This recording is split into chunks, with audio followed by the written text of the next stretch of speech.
The Lower Seaboard Theater of the American Civil War encompassed major military and naval operations that occurred near the coastal areas of the southeastern United States, as well as southern part of the Mississippi River. Inland operations are included in the Western Theater or Trans-Mississippi Theater, depending on whether they were east or west of the Mississippi River. Coastal operations in Georgia, as the culmination of Sherman's march to the sea, are included in the Western Theater. The campaign classification established by the United States National Park Service, which calls these the Lower Seaboard Theater and Gulf Approach operations, is more fine-grained than the one used in this article. Some minor NPS campaigns have been omitted and some have been combined into larger categories. Only a few of the 31 battles the NPS classifies for this theater are described. The Port Royal Expedition of 1861 has been added, although it has not been classified by the NPS. Box text in the right margin show the NPS campaigns associated with each section. Union naval activities in this theater were dictated by the Anaconda Plan, with its emphasis on strangling the South with an ever-tightening blockade and later in executing attacks on, and occupying, the port cities of New Orleans, Mobile and Galveston. The Confederate response was mainly limited to blockade running and reacting defensively to Union incursions, with mixed success. South Carolina. Much of the war along the South Carolina coast concentrated on capturing Charleston, due both to its role as a port for blockade runners and to its symbolic role as the starting place of the war. One of the earliest battles of the war was fought at Port Royal Sound, south of Charleston. The Union Navy selected this location as a coaling station for the South Atlantic Blockading Squadron. In attempting to capture Charleston, the Union military tried two approaches, by land over James or Morris Islands, or through the harbor. However, the Confederates were able to drive back each Union attack. One of the most famous of the land attacks was the Second Battle of Fort Wagner, in which the 54th Massachusetts Infantry took part.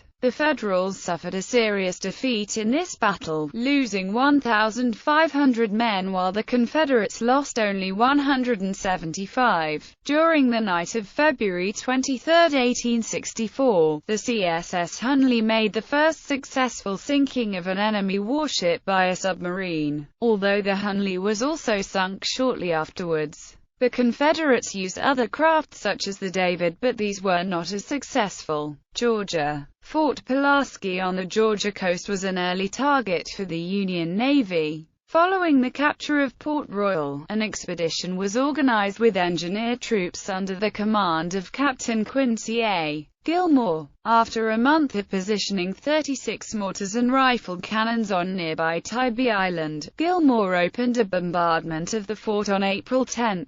The Confederates surrendered the following afternoon after their magazine was threatened by Union shells. The Union Army occupied the fort for the rest of the war after making repairs. Florida. Following the secession of Florida in January 1861, Florida troops seized most federal property in the state with the exceptions of Fort Zachary Taylor at Key West and Fort Pickens at Pensacola. The Union Navy established a blockade of the coast early in the war, with the state's Atlantic coast covered by the South Atlantic Blockading Squadron and the Gulf Coast by the East Gulf Blockading Squadron. Several small skirmishes were fought in the state, but no major battles. In 1864, in an attempt to organize a pro-Union government in Florida, a Union force under Brigadier General Truman Seymour moved inland from Jacksonville but was defeated at the Battle of Olustee on February 20,